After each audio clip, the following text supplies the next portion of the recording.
Perbadanan Produktiviti Malaysia MPC melancarkan anugerah Media Akademi dalam industri ADI 2026 dengan memperkenalkan 3 kategori utama bagi mengiktiraf peranan media dalam menyokong agenda produktiviti dan pembangunan bakat negara.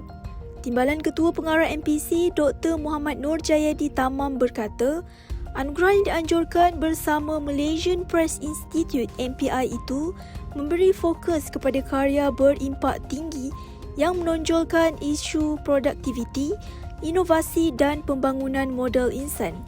3 kategori dipertandingkan ialah media cetak, portal berita, media TV, radio, portal video dalam talian serta media sosial, video pendek.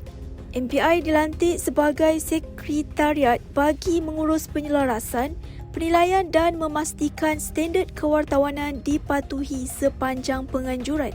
Penyertaan dibuka mulai sekarang hingga 2 Ogos, manakala pemenang akan diumumkan pada 23 September.